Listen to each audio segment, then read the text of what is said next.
My name is Jahannah. I'm from Baltimore, Maryland, and I'm 27 years old. I am one of 8 children, all between my parents, which you can imagine was a lot. Growing up, I remember that my parents were they talked about God a lot, they talked about Jesus a lot. We didn't go to church, and that was kind of my first memory of faith or what it meant to believe in God or Christ or what have you.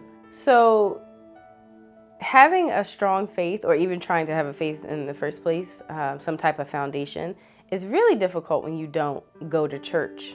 My family was very different from the families that I knew. We didn't go to church, yet we were probably the most conservative family on the block. Everything that I ingested was from my mom, my dad, my grandma, my aunt. That's it. My parents read the Bible and they interpreted it for us, but I never really physically read it for myself. And so it was strange. It was strange developing a faith based off of what you were told, but at the same time, some ways it was easy because you only had what was taught to you by 4 people. That was it. And so anything else that came, you just kind of blocked out and trusted that whatever those few people told you was what was correct. So it just became harder. You know, I was always battling with what I was taught, that, you know, you had to follow X, Y, and Z in order for God to love you and to bless you and to be there for you. And so, you know, as a young child, I didn't really take that and rebel against it. I went with it. You know, so as I got older and I had friends and peers and stuff like that, I would look at them and I'm just like, oh, I can't believe they would do that. I can't believe they would do this. You know, God's gonna, strike them with lightning. You know, and I really took on that thinking. That's what I was taught. And for whatever reason, I just went with it. And I think I went with it because for the most part, I was a pretty obedient kid. I'm like, well, if God's gonna strike anybody, it's not gonna be me, because whatever my parents tell me to do, I do. As I started to get into high school and I started to understand more things about myself, then it became harder. I started to experience things like really bad anxiety, really bad shifts in moods, depression. And at that time, I didn't have names for any of those feelings. You know, if I would get anxious, I just assumed it was the devil speaking to me, because my parents would always say, mental illness is not a thing. The devil just does this, and it's always a battle between the devil and God, the devil and God. So I'm going back in my head, tossing thoughts around, can't make up my mind. Now I know it's anxiety. Back then it was just like Satan's just in my head and I can't get him out. And so stuff like that, or going through periods of depression, or periods of being suicidal was very tough for me.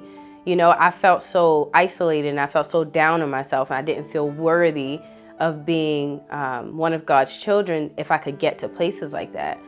I was a little girl who was very obedient. I did what I was told.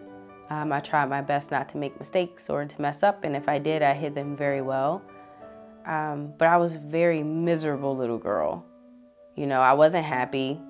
I did what I was supposed to do, not because I liked it or even thought that it was right, but it's just what I was told to do. I hope that there is somebody who is watching me speak who has maybe either had a very similar upbringing or a similar experience where they feel like they have to be a specific thing in order to be a Christian, or in order to be loved by God or accepted by God. When I was growing up, I was taught that you had to love specific people. You had to associate with specific people. You had to listen to specific music, wear certain clothing, wear certain hairstyles. Everything you could think of, I was told that there was one way to do it. Christ came to show us that God cares about how we love God, how we love ourselves, and how we love our neighbors. To me, everything else is up for debate. Church should be a place where you come as you are, but you also come open to learning from different people. I think people sometimes take religion too seriously. I think love should be at the center of it all. I think all the other stuff that surrounds it or clouds it or muddies it up is just pollution. And no one likes pollution.